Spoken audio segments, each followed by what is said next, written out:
अनंत धर्मणः सत्यम् पश्यन्ति तत्त्वरात्मनः अनेन शान्तमयी मूर्ते यमेव प्रकाशिताम्। अनेकांतमयी मूर्ति नित्य ही प्रकाशित होती रहे, इसी उद्देश्य से ये सारे आयोजन हमारे होते हैं। और इसी श्रृंखला में ये बिल्कुल नया प्रयास, जहाँ तक मेरी स्मृति है, मेरा ज्ञान है, उस दृष्टि से यदि देखा जाए तो जो भी शिविर हुए, जो भी गोष्ठियाँ हुई, ये इस तरह का हम सब की तरफ से पहला प्रयास है गुरुदेव के प्रभावना योग में कि स्वतंत्रता दिवस का राष्ट्रीय पर्व का अवसर है और उसमें हम स्वतंत्रता की बात करें, कण कण की स्वतंत्रता की भी बात करें, और एक अखंड जैन समाज के रूप में जो हमारा इतिहास है, गौरवशाली इतिहास है, स्वतंत्रता आंदोलन है, स्वतंत्रता के बाद जो राष्ट्र के विकास में हमारा योगदान है, उन सबको हम रेखांकित करें। अब ये तो बहुत लंबी लंबी चर्चाएं हैं, मैं इसे केवल इतिहास की चर्चा बनाकर आत्मार्थियों के लिए भी बोझिल नहीं बनाना चाहता और एक तरफ से केवल तत्व ज्ञान की बात करके इस प्रसंग की भी उपेक्षा नहीं कर सकता। तो मैं दोनों से समन्वित कुछ बातें आपके सामने रखता हूं। कल हम राष्ट्रीय पर्व स्वतंत्रता दिवस मनाएंगे, चूंकि स्वतंत्रता दिवस के साथ परतंत्रता की कड़वी यादें भी जुड़ी हुई हैं, उनका भी स्मरण होता है और कितने लोगों ने स्वतंत्रता प्राप्ति के लिए खून बहाया, फांसी पे चढ़े। हम तो गिने चुने नाम जानते हैं, लेकिन उनके नाम ज्यादा हैं जो गुमनाम हो गए, जिनका कहीं इतिहास में नाम दर्ज नहीं है। दरअसल जब आज से कितने साल हो गए, 73 साल पहले जब देश आजाद हुआ 15 अगस्त 1947 को, तो ये केवल अंग्रेजों से आजादी नहीं थी।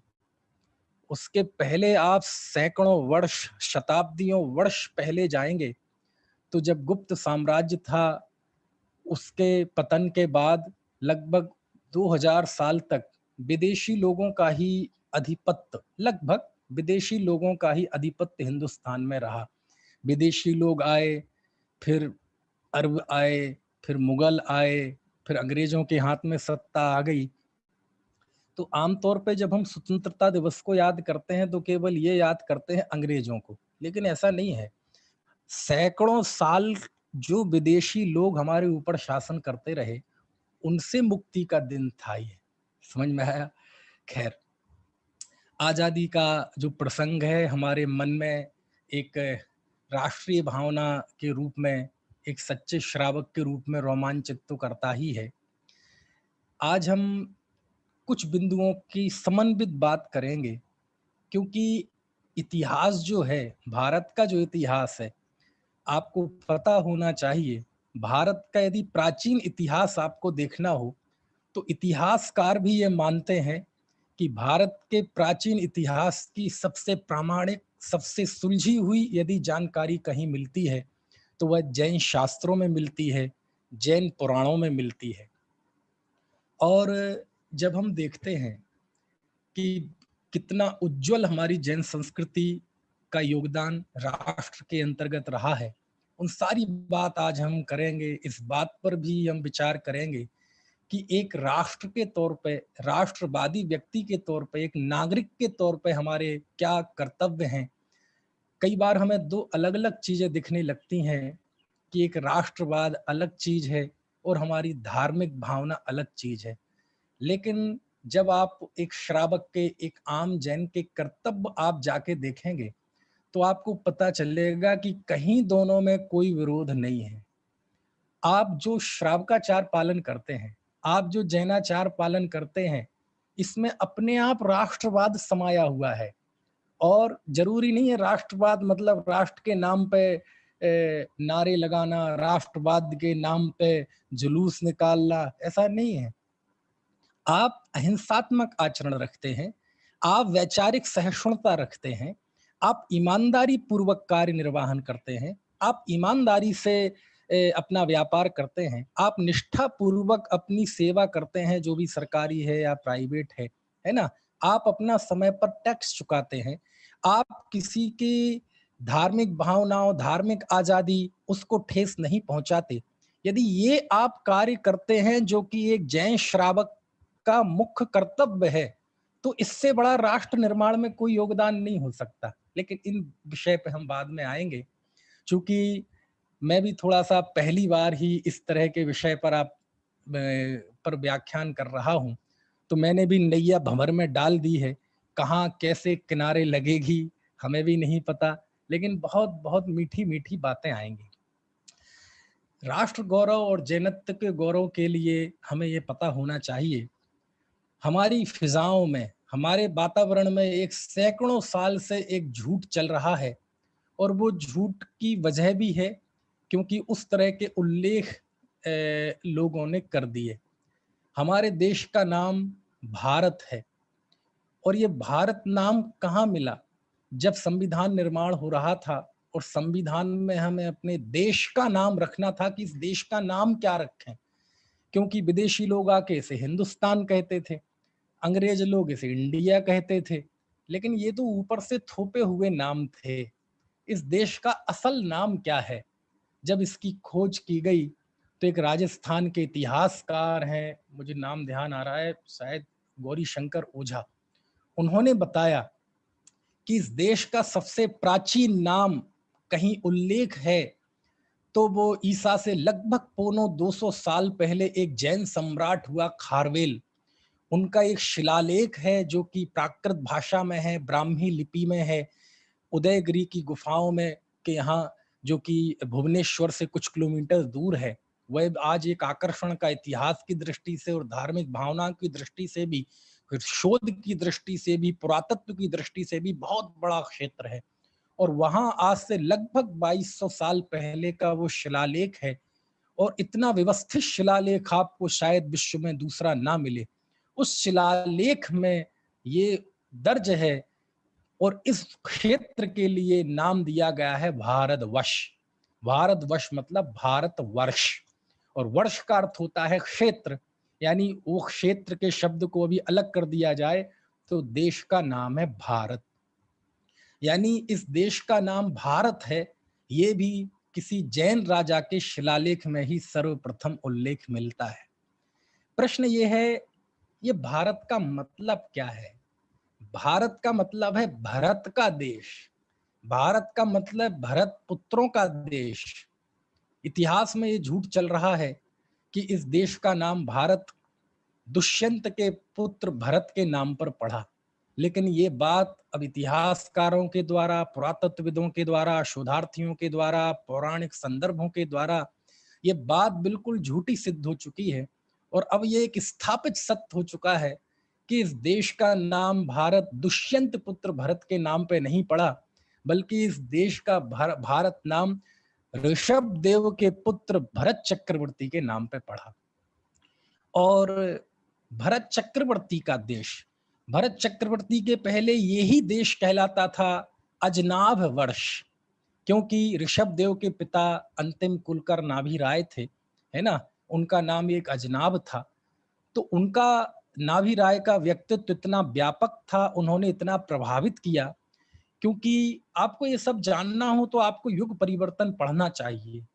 क्योंकि आज जिस क्षेत्र में हम हैं, यहाँ पहले किसी जमाने में भोग भूमि रहा करती थी, और भोग भूमि के काल में हमारे जीवन की समस्त आवश्यकताएं कल्प वृक्षों से पूरी हुआ करती थी। हमें कोई श्रम नहीं करना पड़ता था, कोई ऑफिस नहीं होते थे, कोई स्कूल कॉलेज नहीं होते थे, किसी भी तरह के मंत्रालय नहीं होते थे। उसका वर्णन बड़ा रोमांच कर देने वाला है, कभी अलग से आप कालचक्र के व्याख्यान सुनना। तो जब युग परिवर्तन हुआ और ये कर्म भूमि में प्रवेश कर रहे थे, वो दौर राजा ऋषभ देव का था, प्रथम तीर्थंकर भगवान आदिनाथ का समय था। तो उनके पिता का बहुत अधिक महत्व था क्योंकि वह उन अंतिम मनु थे, वो अंतिम कुलकर थे जिन्होंने जीवनोपयोगी बहुत सारी चीजें हम सबको सिखाई, प्रजा को सिखाई। तो उनके व्यक्तित्व की वजह से इस क्षेत्र का नाम पड़ा था अजनाभ वर्ष, नाभि वर्ष। लेकिन जब भगवान ऋषभदेव हुए और उनके पुत्र भरत हुए, और भरत प्रथम चक्रवर्ती थे इस युग के, और भरत इतने प्रतापी थे, इतने प्रतापी थे, उनका यश, उनकी सोच, है ना, शक्ति और वैराग्य का जो समन्वय आपको पुराणों में भरत जी में दिखाई देगा वो बहुत मुश्किल है। शक्ति इतनी कि 6 खंड का राज्य, और साधना इतनी कि अंतर मुहूर्त में ही दीक्षा लेते ही केवल ज्ञान की प्राप्ति हो गई। तो शक्ति और वैराग्य का गजब सम्मिश्रण आपको भरत जी के व्यक्तित्व में दिखाई देगा, और इतना बड़ा नाम हुआ कि इस पूरे क्षेत्र का नाम उनके पिता के पिता से छूटकर उनके नाम पर आ गया कि एक देश किसका है, ये भरत का है, और भरत का देश उसका नाम है भारत। अब आप देखेंगे ये भरत की ख्याति क्यों है इतनी पुराणों में, इतिहास में। भरत की ख्याति का सबसे बड़ा कारण यह है कि भरत को याद किया जाता है, शक्ति के लिए तो याद किया ही जाता है, भरत को याद किया जाता है उनके वैराग्य के लिए, कि घर में रहते हुए भी कोई कितना वैरागी रह सकता है, घर में रहते हुए भी कितना कोई अनासक्त रह सकता है। इसकी यदि सबसे बड़ी मिसाल कोई है पुराणों में, इतिहास में, तो भरत है। और ये भरत का भारत है, यानी यह देश ऐसे लोगों का देश है कि वो बाहर में अर्थ, काम, शरीर, आजीविका आदि के कार्य करते जरूर हैं, लेकिन इनको उन्होंने साधन माना, इनको जीवन का उद्देश्य नहीं माना। एक होता है प्रियो मार्ग और एक होता है श्रेयो मार्ग।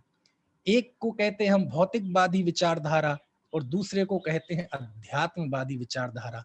भरत मतलब भौतिकता के बीच में अध्यात्म की प्रतिष्ठा, भरत मतलब आसक्ति के बीच में अनासक्ति की प्रतिष्ठा।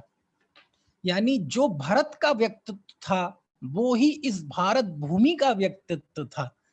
यानी यहाँ ऐसे लोग रहते हैं, यहाँ ऐसे लोगों का ये देश है, ये भूमि है कि ये सब जीवन की आवश्यकताएं पूरी करते हैं, सारे कर्तव्य का निर्वहन करते हैं, लेकिन इनके हृदय में एक भाव ऐसा रहता है कि जीवन का उद्देश्य खान पान, जीवन का उद्देश्य भरण पोषण, जीवन का उद्देश्य केवल विषय भोग नहीं है। ये काम तो सारे पशु भी करते हैं। जीवन का उद्देश्य तो आध्यात्मिक शक्ति प्राप्त करना है, अपनी पहचान करना है, अपने अंदर के मंगल भाव को जगाना है, साम्य भाव प्राप्त करना है। तो ये जो भरत का व्यक्तित्व था, ये ही भारत का व्यक्तित्व था। और यही कारण है कि हमारे देश का जो राष्ट्रीय पुष्प है, फूल है, वो कमल है। क्यों कमल क्यों है? क्योंकि कमल के बारे में ये आम धारणा है, स्वीकृत सत्य है कि कमल कितने ही वर्षों तक कीचड़ में रहे, पानी में रहे, लेकिन उसका एक कण भी पानी में अथवा कीचड़ में लिप्त नहीं होता। ये हमारी भारत की संस्कृति को, हमारे देश की धड़कन को प्रस्तुत करने वाला ये कमल का फूल है। भरत जी को भी ऐसा ही कहा जाता था कि भरत जी 6 खंडों का राज्य करते थे, 96,000 उनकी रानियां थी, 18 करोड़ घोड़े थे, 84 लाख हाथी थे, 18 करोड़ पैदल थे, 32,000 मुकुटबद्ध राजाओं का स्वामी था। लेकिन एक अलग जीवन था भरत का, अंदर में एक ऐसा अनासक्ति भाव का दिया जलता था।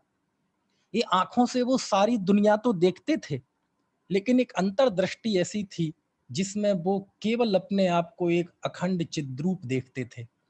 आंखों से 6 खंडों को देखते थे, लेकिन भीतर में एक अखंड देखते थे।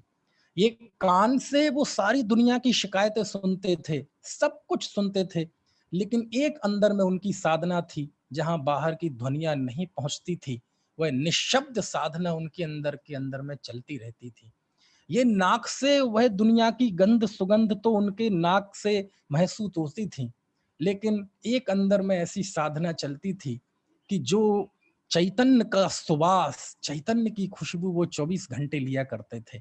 ये जुभा से, जिह्वा से वह खट्टा मीठा कड़वा कषायला तीखा नाना रस चखते थे, लेकिन उनकी एक अंतः साधना थी, एक अंतरंग के भरत थे जो हमेशा आत्म के स्वाद के आस्वादी होते थे, उसी का आनंद चखते थे। एक स्पर्शन इंद्रिय जिसके द्वारा वो ठंडे गर्म का एहसास करते थे, लेकिन अंदर में उनकी एक साधना थी जहां वो महसूस करते थे अरस मरूबम गंधम अब्बत्तम चेदना गुण मसद्दम जान अलिंग गहणम जीव मणदिठ संठाणम। यानी बाहर में शक्ति और अंतर में अध्यात्म शक्ति, ये जो सुमेल तैयार हुआ ये भरत थे, और ऐसे लोगों के देश का नाम भारत था। मतलब क्या हुआ, आप देखें हमारी जो जैन धर्म था ये मुख्य रूप से क्षत्रियों का धर्म था। हमारे 24 तीर्थंकर क्षत्रिय हुए, बड़े बड़े सम्राट क्षत्रिय हुए। सम्राट चंद्रगुप्त का नाम कौन नहीं जानता, वो क्षत्रिय थे। खारवेल सम्राट क्षत्रिय थे। बहुत लंबी लिस्ट है हमारे उन क्षत्रिय। यानी ये क्षात्र धर्म था कि जीवन की आवश्यकताएं पूरी हो रही हैं, कर रहे हैं, अपने कर्तव्यों का निर्वहन कर रहे हैं, लेकिन सभी क्षत्रिय राजा अंत में सब कुछ त्याग करके जैनेश्वरी दीक्षा अंगीकार करते थे। और ये जैनेश्वरी दीक्षा अंगीकार कोई अचानक तो हो नहीं जाती थी कि जिस समय दीक्षा ली उसी समय कोई नया व्यक्तित्व प्रकट हो गया। ये उस बात का नतीजा था कि शासन करते हुए भी, क्षात्र धर्म को निभाते हुए भी, प्राणियों की और राज्य की रक्षा करते हुए भी, युद्ध करते हुए भी, भीतर में जो अनासक्ति रहती थी वो वह अनासक्ति अंत में इस रूप में प्रकट हो जाती थी कि वह नग्न दिगंबर दीक्षा अंगीकार कर लेते। कहने का मतलब यह है कि हमारे देश का इतिहास अनासक्ति का इतिहास रहा है, क्षात्रियों का धर्म रहा है ना। लेकिन समय बदला, युग बदला, परिस्थितियां बदली, अब ये मुख्य रूप से व्यापारियों का धर्म हो गया। किसी समय करोड़ों की तादाद में जैनी थे, आज 50 लाख से भी कम रह गए। कारण क्या थे, उस पर बहुत लंबी चर्चा हो सकती है। कैसे ये सब हुआ, ये सारी सोचने लायक बातें हैं। आप देखो हमारे राष्ट्र निर्माण में कितनी आज पूरे राष्ट्र निर्माण की जो नीतियां तैयार होती हैं, कहाँ तैयार होती हैं, ये तैयार होती हैं संसद में, है ना। अभी नई शिक्षा नीति का भी बिल आएगा, उसमें भी है ना, कैबिनेट ने पास कर दिया, संसद में भी चर्चाएं होंगी।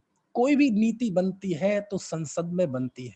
अच्छा आप बता सकते हैं दुनिया की किस पार्लियामेंट का नाम संसद है? किसी का नाम संसद नहीं है, पार्लियामेंट है। सब जगह असेंबली है, लेकिन कहीं किसी के असेंबली को, पार्लियामेंट को संसद कहा जाता है? नहीं। हमारे देश के उसको संसद कहा जाता है। ये संसद शब्द कहां से आया? ये संसद शब्द का अर्थ जो है वो इतना रोमांचित कर देने वाला है कि सच में आपको एक ऐसी भावभूमि मिलेगी कि कितना गौरव है हमारी इस जैन विचारधारा का, आर्हत विचारधारा का। ये जैन विचारधारा कहते ही हमें एक संप्रदाय का बोध होने लगता है, लेकिन वास्तव में ये भारत की विचारधारा है, ये अखंड भारतवर्ष की विचारधारा है। आज तो समय ऐसा आया कि भूमि के टुकड़े बच गए।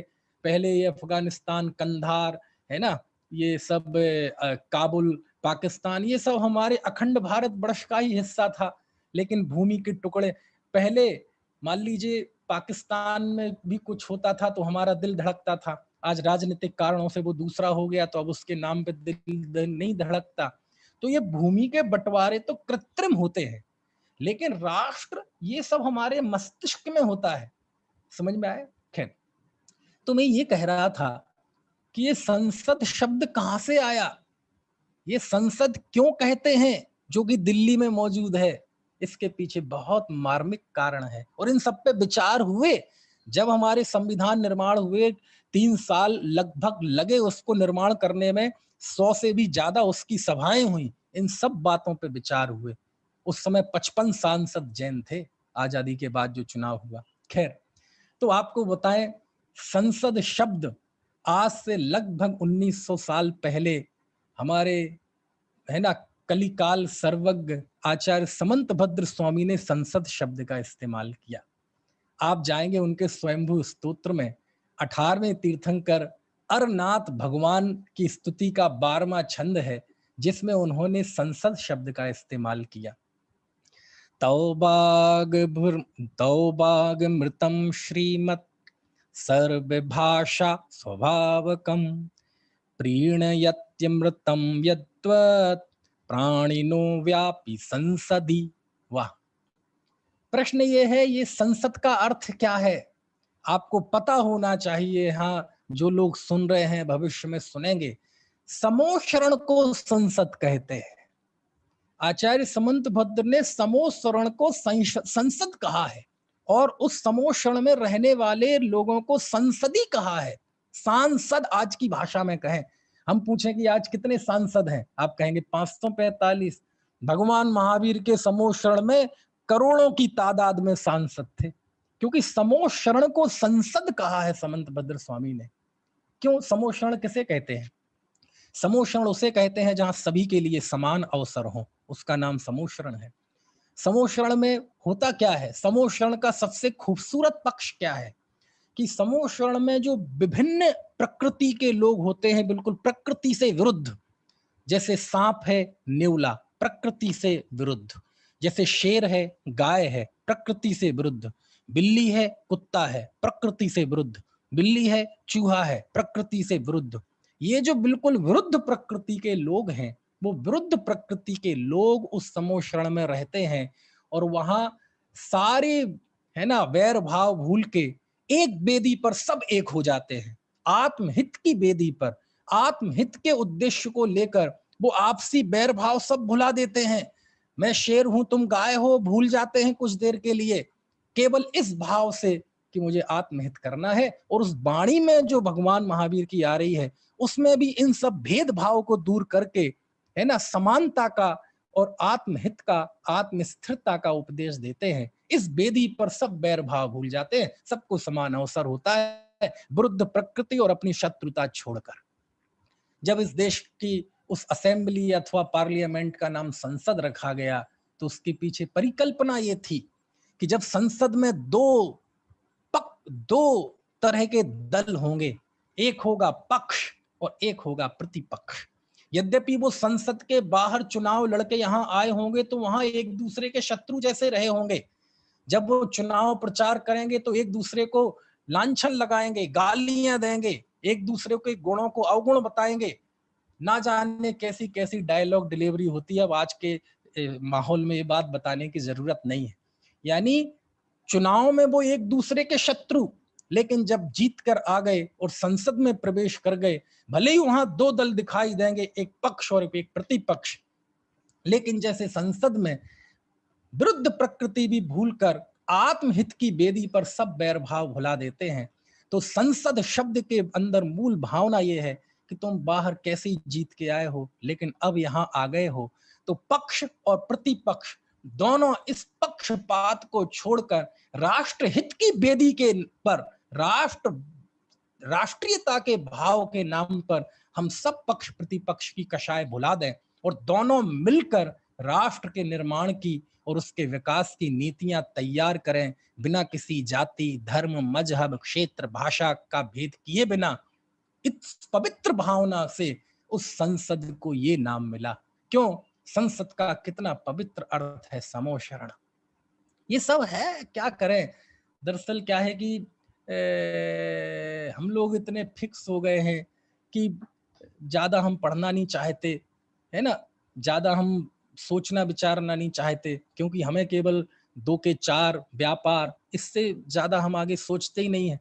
ये तो जैन धर्म व्यापारियों के हाथ में आ गया, इसलिए इसकी हानि भी बहुत हुई। समझ में आया?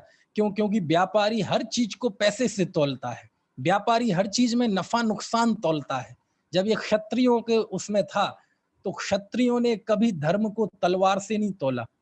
वो बिल्कुल उनकी एक एक नीति में, आप देखो जितने भी क्षत्रिय जैन राजा हुए हैं, चाहे चंद्रगुप्त हो, चाहे सम्राट खारवेल हो, चाहे अमोघ वर्ष हो, चाहे गंग हो, है ना, कोई भी हमारे जैन क्षत्रिय राजा रहे हो, आप उनका इतिहास उठा के देखें, उसमें कितनी धार्मिक सहिष्णुता थी, कितनी उनके अंदर दया की भावना थी। उनके राज्य में कभी किसी को प्रताड़ित नहीं किया गया, किसी की धार्मिक आजादी नहीं छीनी गई।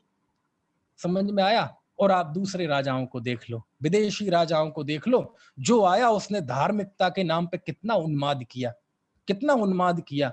दूसरी संस्कृति वाले जो बाहर से आया वो तो बदनाम है ही, लेकिन हमारे हिंदुस्तान के राजाओं ने भी कितना प्रताड़ित किया। धर्म के नाम पे।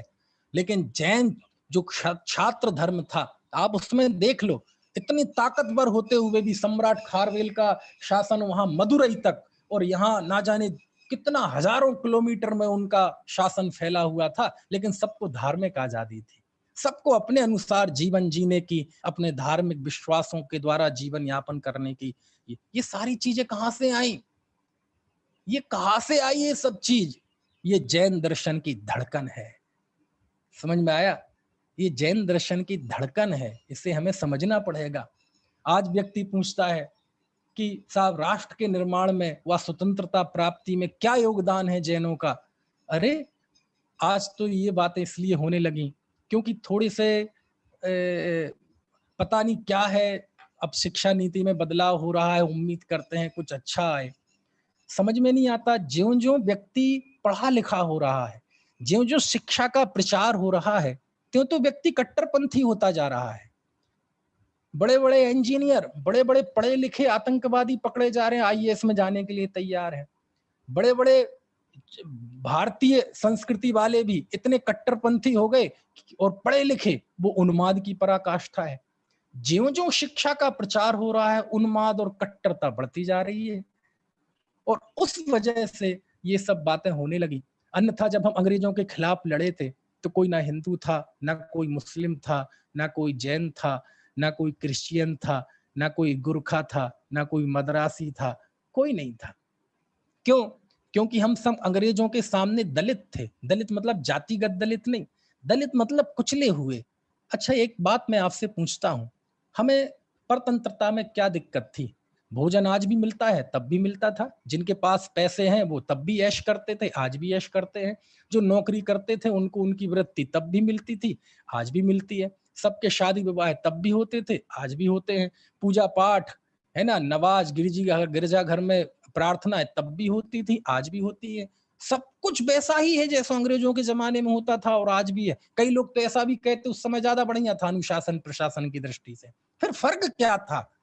फर्क ये था हमारा जो दबा हुआ आत्मविश्वास है, कि हमारे अंदर ये बात घुन की तरह खाई जा रही थी कि हम इतनी प्राचीन संस्कृति, ये क्षात्र धर्म, ये क्षत्रियों का देश, ये अनासक्त लोगों का देश, और आज इस पे शासन भौतिकवादी लोग कर रहे हैं।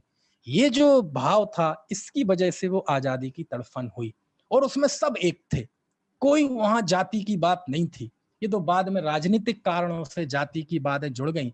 यही कारण है कि राष्ट्र निर्माण में आंदोलन में कितने जैन थे। अरे भाई उस समय ऐसा कोई जातिगत कोई बातें थोड़ी होती थी आज की तरह। आज लोग ये बोलने लगे कि हमारी जाति के सेना में इतने लोग हैं, बताओ आपके प्रांत से कितने लोग हैं। अरे इस बिंदु पे जाति धर्म कहां से आ गए? लेकिन फिर भी ऐसे ऐसे इतिहास में मिलते हैं, कितने जैनी लोग फांसी चढ़े, कितने लोगों ने अपने घर की संपत्ति लुटा दी राष्ट्र के नाम पे। ऐसे, अब चूंकि इस विषय का मैं विशेषज्ञ नहीं हूं, मैं टूटा फूटा ही बता पाऊंगा, लेकिन अभी आपको ये सारी चीजें, राष्ट्र निर्माण में, स्वतंत्रता आंदोलन में भारी योगदान रहा जैनों का। अरे और प्राचीन इतिहास में जाके देखो आप, महाराणा प्रताप की सेना में जब मुगलों से उन्होंने लड़ाई करी थी, लगभग 1000 जैनी लोग उस मुगल सेना में थे। क्या बात करते हैं? क्यों? क्योंकि हमारा आत्मधर्म और राष्ट्रीय धर्म कहीं टकराता नहीं है। जब गुजरात पे मुगल सेना ने आक्रमण किया तो वहां के सेनापति थे आबू आबू जैन, और इतना वीर सेनापति कि वो दोनों हाथों में तलवार लेके जब युद्ध करता था तो ऐसे तलवार ऐसे चलती थी जैसे बिजली चमक रही हो। बिजली की गति से उनकी तलवार करती थी, और है ना सर काटती जाती थी शत्रुओं के।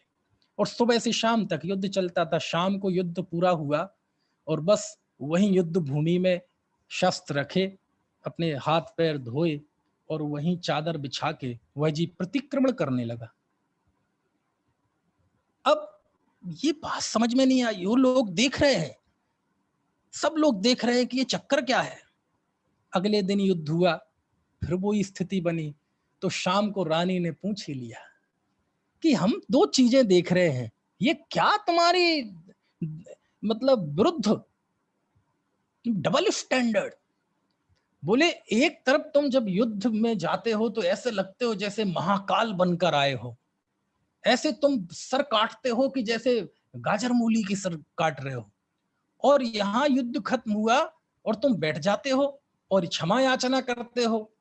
खमामि सभ्य जीवाणाम सभ्य जीवा खमंतु में मिट्टी में सब भूदेसु भैरम मज्जमणा केड़ भी। मैं सब जीवों को क्षमा करता हूँ, सब जीव मुझे क्षमा करें, है ना। एक इंद्रिय, दो इंद्रिय, तीन इंद्रिय, चार इंद्रिय, पंच इंद्रिय की मैंने मन से, वचन से, काय से जो भी विराधना की हो वो सब दुष्कृत हो, मिच्छामि दुक्खड़म। ये क्या चक्कर है भैया। तो उन्होंने कहा देखिए, ये हमारा व्यक्तिगत धर्म है, ये हमारा निजी मामला है, और वो हमारा राष्ट्र धर्म है। समझ में आया। जब हम वहां रणभूमि में होते हैं तो हमारी भूमिका बदल जाती है। उस समय हम आत्मार्थी नहीं है, उस समय हम सम्यक दृष्टि, अब अपनी भाषा में बात कर रहा हूं, उस समय हम सम्यक दृष्टि मुमुक्षु भेद ज्ञानी नहीं है। उस समय हम सैनिक हैं, हमारे सामने चुनौती है अपनी राष्ट्र भूमि, अपनी मातृभूमि, और हमारे सामने चुनौती है ये सामने खड़ा हुआ शत्रु। उस समय हम एक सैनिक हैं, हमारा एक ही कर्तव्य है कि अपनी इस मातृभूमि से इन विदेशियों को हटाना, इसके लिए मरना पड़े मारना पड़े, इससे हमें कोई फर्क नहीं पड़ता। क्योंकि शास्त्र में कहा है कि सम्यक दृष्टि के जीवन में भी विरोधी हिंसा होती है। होती है मतलब प्रेरणा नहीं है, देखी जाती है, उपादेय है लेकिन देखी जाती है। अपने ऊपर, अपने परिवार के ऊपर, अपने धर्मायतनों के ऊपर, अपने राष्ट्र के ऊपर जब कोई संकट आता है तो बिल्कुल भिड़ जाना, समझ में आए ना, मौत की कीमत पर भी, है ना। ये हमारा राष्ट्र धर्म है। लेकिन उसी दौरान हमारा एक दिल और भी धड़कता है जो ये बात कहता है कि ये हिंसा हो रही है, ये परिस्थिति जन हिंसा है, लेकिन हिंसा कभी सार्वभौमिक सार्वकालिक मूल्य नहीं हो सकता। ये परिस्थिति है जो बन गई है, एक प्रसंग बन गया है जिस वजह से मुझे ये शस्त्र उठाना पड़ रहा है, लेकिन ये शाश्वत मूल्य नहीं है, ये उपादेय नहीं है। ये परिस्थिति अलग चीज है और वस्तु स्थिति अलग चीज है। हम परिस्थिति का भी सामना करेंगे और वस्तु स्थिति का बोध भी हमारे अंदर होगा। हमने इन्हें इसलिए मारा क्योंकि इन्होंने हमारे ऊपर आंख उठाई, लेकिन दुनिया में ऐसे जीवों की भी हिंसा होती है जिन्होंने हमारा कोई बुरा नहीं किया, कोई बुरा नहीं किया, उनकी भी हिंसा होती है, उन सबका हम प्रतिक्रमण करते हैं। जो हम बुद्धिपूर्वक जिनको हमने मारा है, हमें पता है हमारी तलवारों से जितने लोग मरेंगे, इनके बच्चे यतीम हो जाएंगे, इनकी माँ बहनें, है ना, वो विधवा हो जाएंगी सब, लेकिन और उनसे पीढ़ी दर पीढ़ी जो कष्ट होगा उसकी हम कल्पना भी नहीं कर सकते। लेकिन एक मानवीयता के नाते हमारा उनसे भी क्षमा भाव है कि परिस्थिति बनी है। समझ में आए ना। ये सब बातें जब उस आबू जैन ने बताई तो वो रानी दंग रह गई। बोले ये कहलाता है जिसे हम क्षात्र धर्म कहते हैं, ये क्षत्रिय धर्म कहलाता है। मतलब एक तरफ शक्ति और दूसरी तरफ अनासक्ति, एक तरफ ताकत और दूसरी तरफ आत्मबल, एक तरफ अपने आप को बाहर से देखना और एक को अपनी तरफ से अंदर से देखना। तो ये सारी चीजें जैन इतिहास की भरी पड़ी हैं।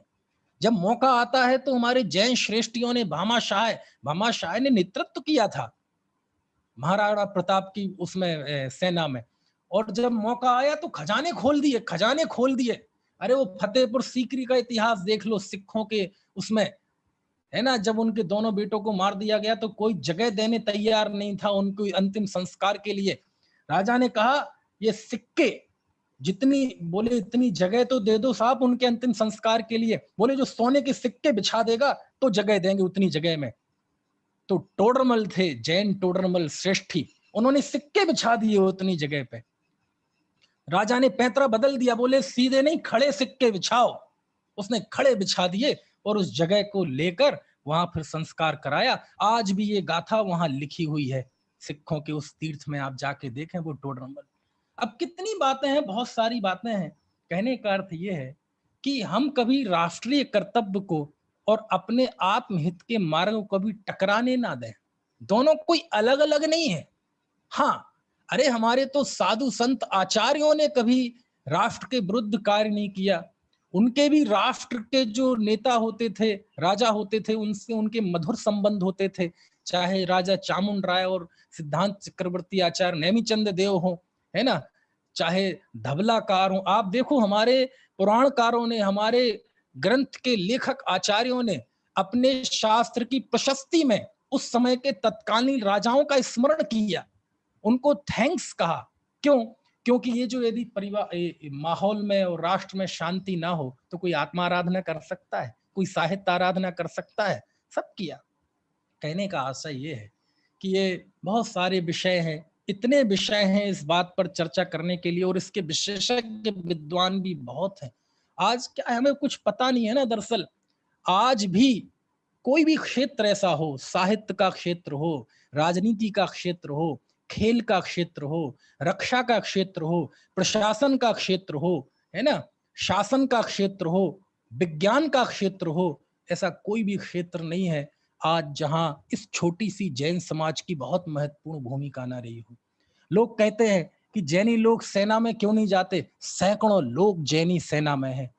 एक महाराष्ट्र का एक जिला है सांगली, उसका एक छोटा सा गांव है दूध, उस गांव में लगभग 10-11 हजार आबादी है, जिसमें लगभग 7,000 जैन हैं। उसके 70 लड़के सेना में हैं, 7-8 लड़कियां वायु फोर्स में हैं। क्या बात करते हैं हम। एक तो मेरी पाठशाला का पढ़ा हुआ लड़का वायु फोर्स में, वायु सेना में है, करेली का है, अनमोल जैन। उस छोटे बच्चे को मैंने पाठशाला में पढ़ाया है, वो आज एयर फोर्स में है। ऐसे बहुत हैं। कहने का आशय ये है, लेकिन बस समय ऐसा आ गया कि हमें ये सब जातिगत बातें करनी पड़ती हैं। ये वास्तव में मजबूरी है, केवल अपनी संस्कृति को और अपनी उपस्थिति दर्ज कराने को।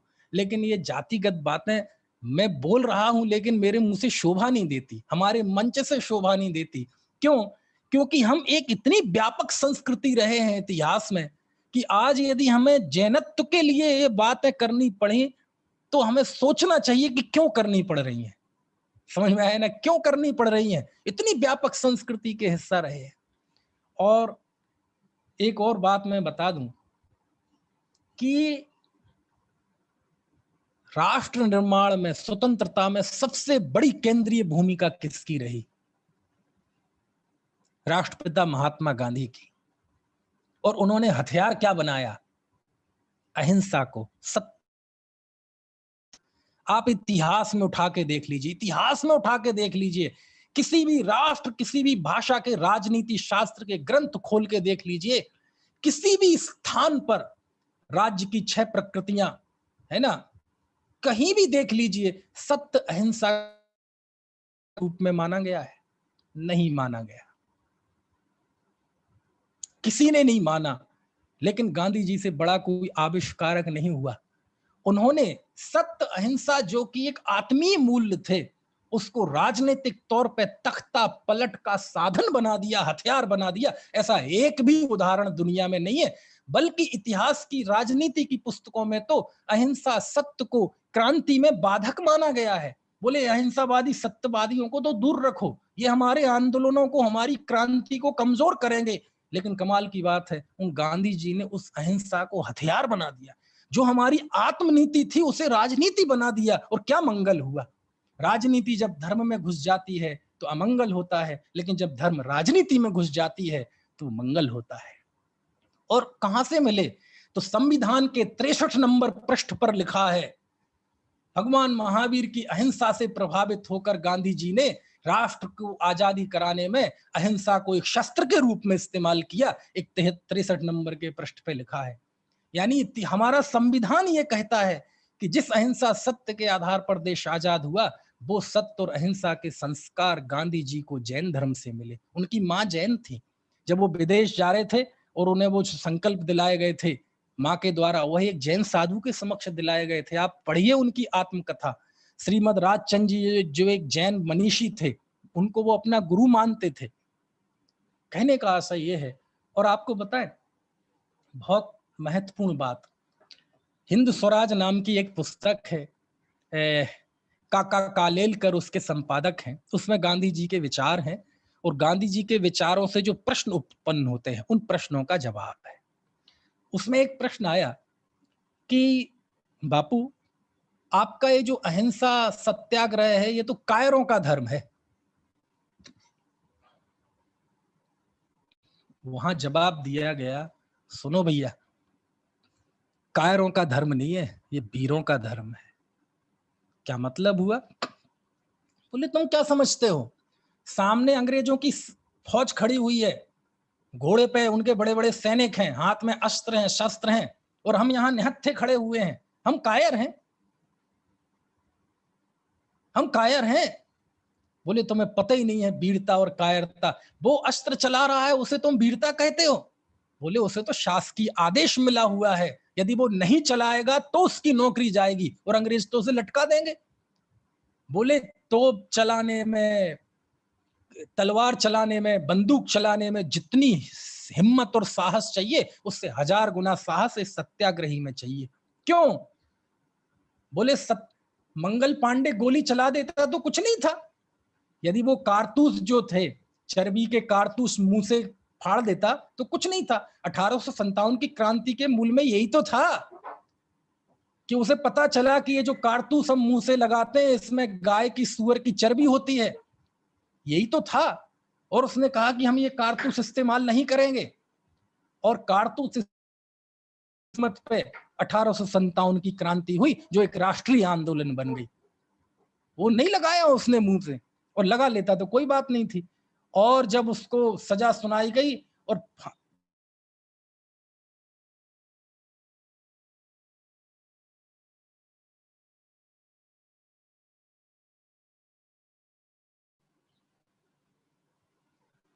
ये बीच में डिस्कनेक्ट हो गया। आवाज आ रही है? आ रही है आवाज? जी भाई साहब, आ रही है आवाज। जी भाई साहब। और वो तोप के सामने खड़ा हो गया, और तोप के सामने, अब मैं पूछता हूं, तोप चलाने में ज्यादा हिम्मत है कि छाती तान के कोई तोप के सामने खड़ा हो जाए, इसमें ज्यादा हिम्मत चाहिए? वो कह रहा है तुम मुझे तोप चला दो, मेरे चिथड़े चिथड़े उड़ जाएंगे, लेकिन ये काम मैं नहीं करूंगा। बोलो इसमें ज्यादा हिम्मत चाहिए कि नहीं?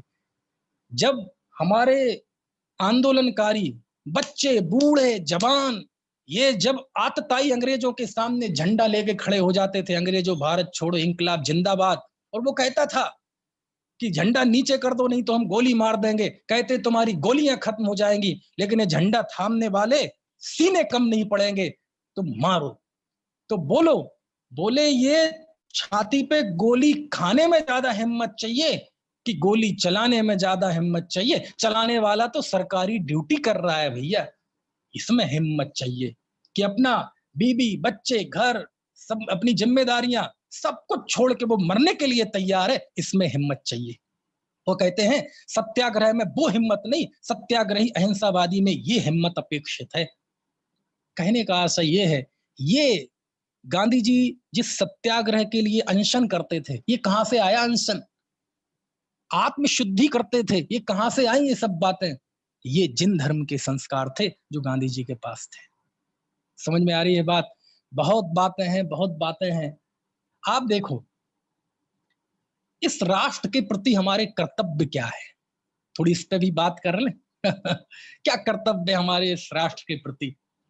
देखो, जो जैनत्व के कर्तव्य हैं वो इस राष्ट्र के कर्तव्य हैं। क्या मतलब हुआ? क्या मतलब हुआ?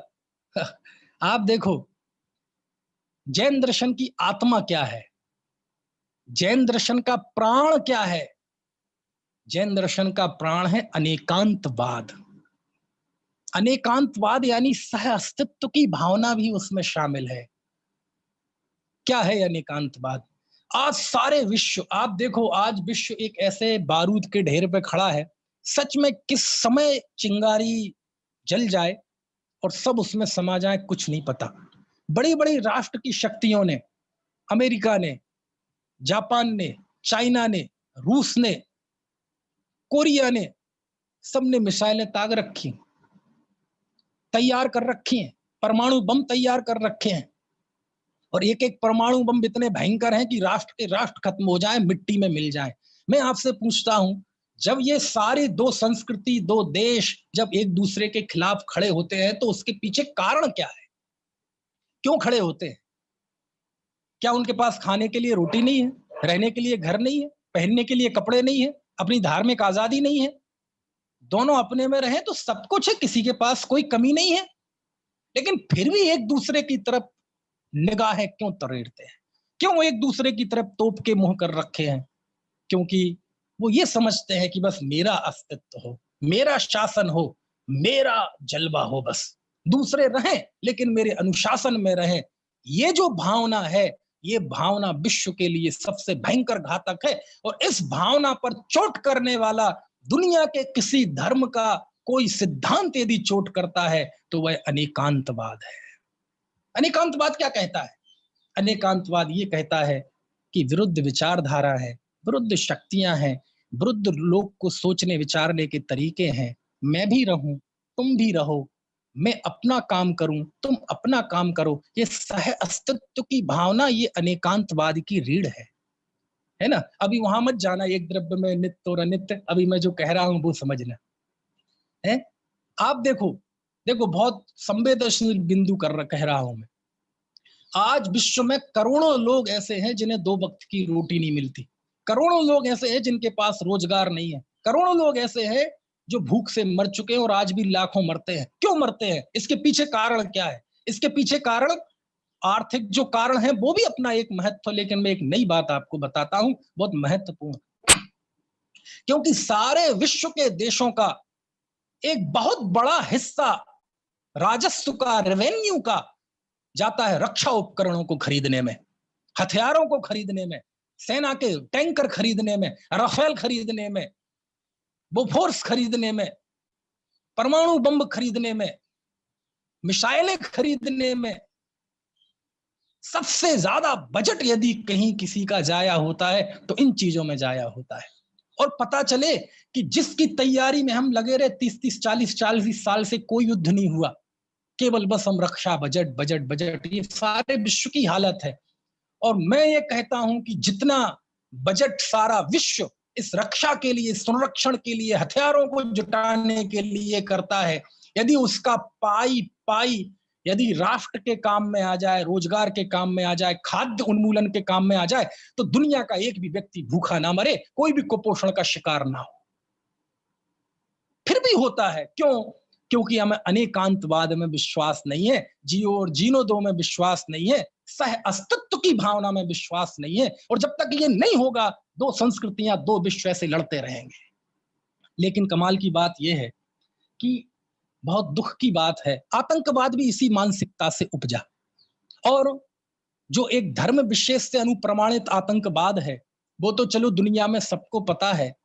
लेकिन आपको बात बताएं, दुनिया में जो विध्वंस है ना आतंकवाद, सुनना भैया ध्यान से, बहुत महत्वपूर्ण बात मैं कह रहा हूं, इसका संबंध हमारी वर्तमान जैन समाज से भी है। कि ये जो आतंकवाद है, ये आतंकवाद किसी धर्म से अनुप्रमाणित जो है वो तो सब जानते हैं, लेकिन ये आतंकवाद एक मानसिकता है, बहुत बड़ी मानसिकता है। और ये मानसिकता मैं देख रहा हूं कि ये हर व्यक्ति के अंदर, हर जाति, भाषा, मजहब, संस्कृति के अंतर्गत कहीं ना कहीं से ये आतंकवादी मानसिकता है।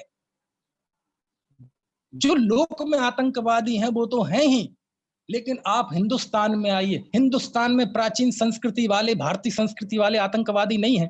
जो जहां बहुसंख्यक हो जाता है, उसके अंदर एक आतंक की भावना आ जाती है कि हम अल्पसंख्यक लोगों को अपने प्रभाव से, अपने प्रभुत्व से, ताकत से इन्हें झोंका कर रखें। जब दक्षिण भारत में आज से लगभग 1200, 1250 साल पहले लाखों जैनियों का कत्ल हुआ, एक दिन में 8000 दिगंबर संतों को सूली पे चढ़ा दिया गया, ये आतंकवाद नहीं था? हमें कश्मीर में से जब भगाए गए ब्राह्मण पंडित, वो तो आतंकवाद लगता है, लेकिन इससे बड़ा आतंकवादी गतिविधि हुई क्या हिंदुस्तान में कोई? एक दिन में 8000 जैन साधुओं को सूली पे चढ़ा दिया गया दक्षिण भारत में, तमिल प्रांत में। तो अपने अपने लेवल पे सब हैं आतंकवादी, अपने अपने समय पे सबके अंतर्गत एक आतंक, एक सोच है। ये मैं बता रहा हूं, आतंकवाद एक सोच है। और चलो जैनी आतंकवाद के शिकार हुए, लेकिन अब तो जैनियों में भी आपस में आतंकवाद के शिकार होने लगे, क्योंकि हम जैनी अल्पसंख्यक हैं। लेकिन अल्पसंख्यकों में भी तो एक अल्पसंख्यक है, हम भी उन्हीं में आते हैं। समझ में आए ना? आप सोचो, बहुसंख्यक जो जैन समाज है और जहां अल्पसंख्यक हम लोग हैं, आत्मार्थी कह लो, मुमुक्षु कह लो, क्या उन्हें मन वचन काय से अनेक तरह से प्रताड़ित नहीं किया जाता? क्या ताकत के नाम पर उनके खिलाफ फतवे जारी नहीं होते? क्या उन्हें मारने पीटने के फतवे जारी नहीं होते? ये आतंकवाद नहीं है? हम देश में अल्पसंख्यक हैं तो हम अपने विनम्र बन जाएंगे। लेकिन आपकी अपेक्षा जो दूसरे अल्पसंख्यक है, आप उन पे हावी करने की कोशिश करते हैं, उनको बहिष्कार करने की कोशिश करते हैं। ये भी आतंकवाद है, हम जैनी कर रहे हैं। समझ में आ रही है बात? कहने का से आतंकवादी एक सोच है, ये सोच सबके अंदर होती, जहां ताकत आती है वहां हम आतंकवादी हो जाते हैं। इसका मतलब क्या है कि हमें इस सोच के विरुद्ध लड़ना है, और इस दुनिया की इस सोच के खिलाफ यदि कोई है तो हमारा अनेकांतवाद है। लेकिन कमाल की बात तो यह है कि हम दुनिया को अनेकांत क्या समझाएंगे? अभी तो हमें लगता है जैनियों को अनेकांत समझना है। हमारे जैनी अभी आतंकवादी होते जा रहे हैं। समझ में आया ना? किसको हम समझाएंगे? दूसरे लोगों को जाके समझाएंगे? वो ये जाके कहेंगे कि तुम्हारे ही लोग आपस में एक दूसरे के खिलाफ फतवे जारी कर रहे हैं, हम क्या समझाएंगे दूसरे को आतंकवाद? ये चीज समझने की जरूरत है। आतंकवाद सारे विश्व की अशांति को दूर कर सकती है, क्योंकि आतंकवाद हमारे मस्तिष्क अनेकांतवाद हमारे मस्तिष्क पे चोट करता है, हमारे विचार को दुरुस्त करता है, दुनिया को देखने की हमारी जो नजर है उसको दुरुस्त करता है, क्योंकि सारी दुनिया यहीं से तो संचालित हो रही है। समझ में आया ना? आप देखो, हमें पंचशील के सिद्धांत दिए जैन धर्म ने, अहिंसा, सत्य, अचौर, अपरिग्रह, ब्रह्मचर्य। क्या है ये चीजें? अहिंसाणु व्रत। हम लोग कहते ना राम राज्य चाहिए, राम राज्य चाहिए। मैं एक लाइन में बता दूं,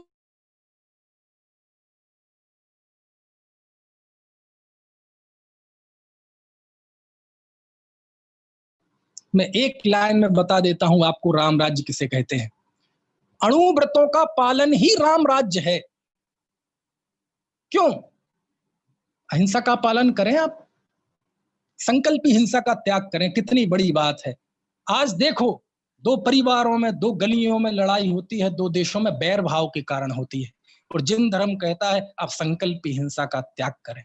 आप उतनी ही आप उतनी ही क्रियाएं करें जो आपके जीवनोपयोगी हैं, बाकी समस्त हिंसा का त्याग करें। बोलो, यदि ये अहिंसाणु व्रत का पालन हम करने लगे तो दुनिया में शांति छा जाएगी कि नहीं?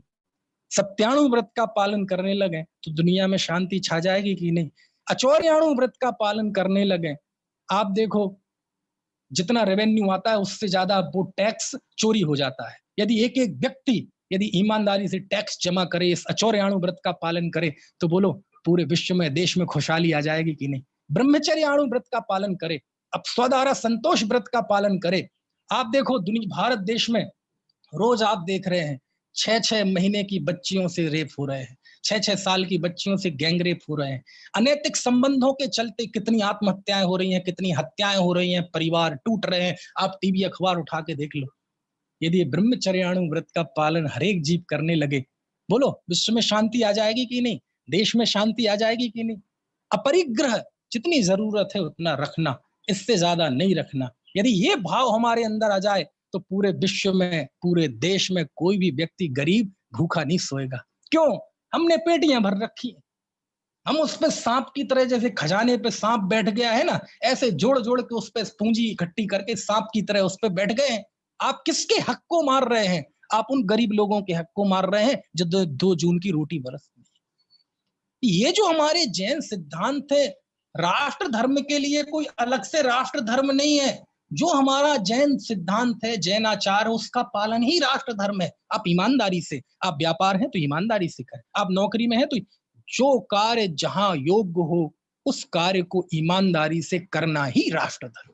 गोपाल दास बरैया थे, अपने बेटे को लेकर ट्रेन से मुंबई जा रहे थे, और रास्ते में एक स्टेशन पर उनका बेटा कितने साल, 3 साल का था शायद, 3 साल हो गए, जन्मदिन था, और 3 साल तक की टिकट नहीं लगती थी बच्चों की, और 3 साल होते ही आधी टिकट लगती थी। वह स्टेशन पे उतरे और गए टिकट काउंटर पे और कहा मुझे एक बच्चे आधा टिकट दे दो। वहां कोई टिकट देने के लिए तैयार नहीं। बोले किस? बोले मेरा बच्चे का आज जन्मदिन है, अब ये 3 साल का हो गया, आगे की यात्रा के लिए मुझे टिकट दीजिए। अरे बोले कुछ नहीं चलता है। अरे क्या है, आप कैसे?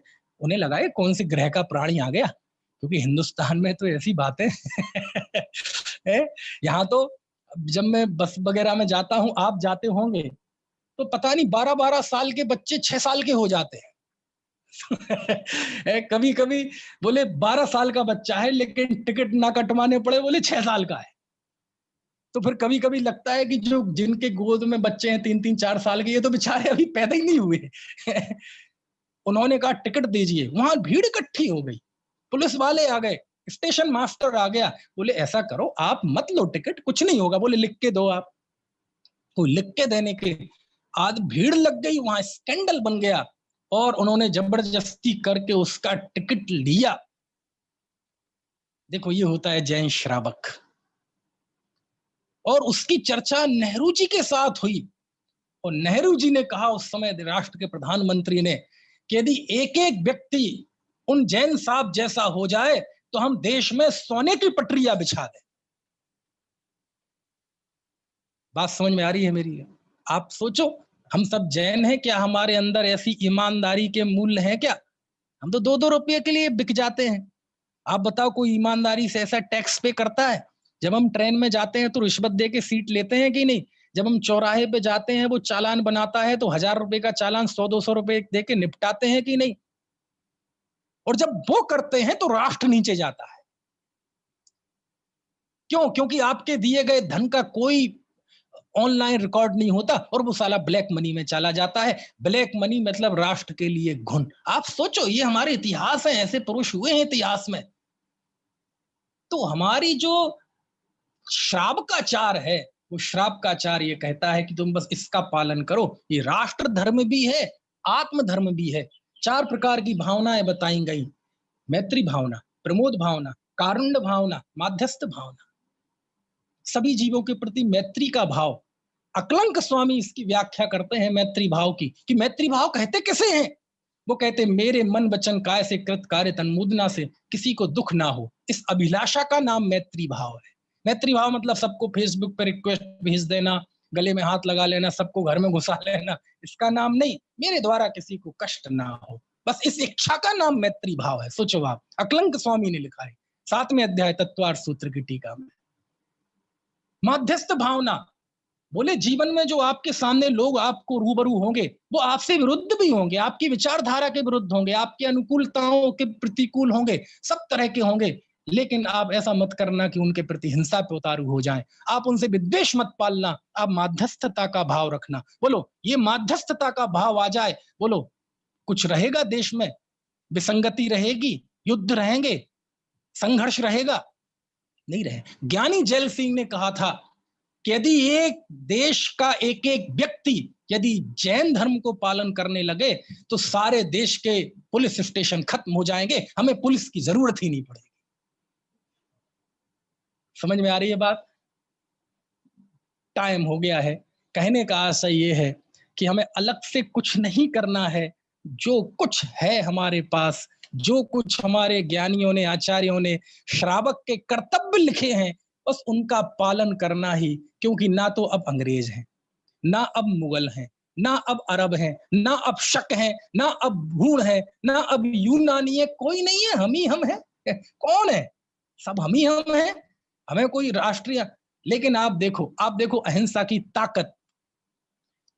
आज भी हिंसात्मक आंदोलन के सक्सेस होने की संभावना पॉइंट्स में भी नहीं है, पॉइंट्स में भी नहीं है हिंसात्मक आंदोलन के सफल होने की गुंजाइश। क्यों? हिंसात्मक आंदोलन होती है, पुलिस दबा देगी, आपको जेल में डाल देगी।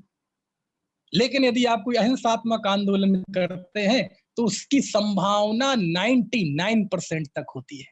आप आजादी से लेके आज तक के इतिहास को उठा के देख लो, अहिंसात्मक आंदोलनों ने सफलता पाई है, हिंसात्मक आंदोलन सफल नहीं हुए। ये राष्ट्र निर्माण में हमारे जैन मूल्य काम आते हैं। और वास्तव में ये भारत भूमि तो कितनी महान रही है। यहाँ बस आसक्ति के बीच में अनासक्त रहना, ये बस ये भरत का भारत है, ये समझ लीजिए आप। ये भरत का भारत है और भरत मतलब अनासक्त और उसकी प्रजा मतलब अनासक्त। हम देह में रहें लेकिन देह से भिन्न स्वयं को देखें, ये भारतीय संस्कृति है। खारवेल सम्राट के उस शिलालेख में इस बात का उल्लेख है, उसके लगभग 14 वर्षों के कार्यों का उल्लेख है उस 2200 साल पहले जैन सम्राट खारवेल के शिलालेख में, उस शिलालेख में इस बात का भी उल्लेख है कि उस सम्राट खारवेल ने देह और आत्मा को भिन्न जाना। ये क्षात्र धर्म है। उस शिलालेख में उल्लेख है कि वह राजा था सम्राट, उसने देह और आत्मा को भिन्न जाना, यानी भेद विज्ञान किया। शिलालेख में उल्लेख है। आपने शास्त्रों में तो पढ़ा होगा, जब कुंद कुंद देव कहते हैं कि मैं तुम्हें स्वानुभव से आत्मा दिखाऊंगा। समझ में आए ना? 5वीं गाथा समय सार की, तम एयत्त बेहत्तम दाए हम अपड़ो सभी वेड़ यदि दाए ज पमाणम चुक्के ज छलमणा घेतब्बम। लेकिन एक सम्राट भी हुआ, हजारों किलोमीटर जिसका शासन फैला था, उसके शिलालेख में लिखा कि उसने शरीर और आत्मा का भेद ज्ञान किया, आत्मज्ञान किया, यानी शक्ति के बीच में अनासक्ति, है ना? यही वास्तव में शास्त्र धर्म है, जैन धर्म है, एकमात्र धर्म है। यही जीवन शैली है इस हिंदुस्तान के लोगों की, चाहे भरत रहे हों, चाहे आदिनाथ रहे हों, चाहे नाभि राय रहे हों, चाहे महावीर रहे हों, कोई भी रहा हो, हम इसी संस्कृति को जिए, आसक्ति के बीच में अनासक्ति की संस्कृति को जिए। यही राष्ट्र की सबसे बड़ी धरोहर है, यही सेवा है, यही राष्ट्र धर्म है, यही आत्मधर्म।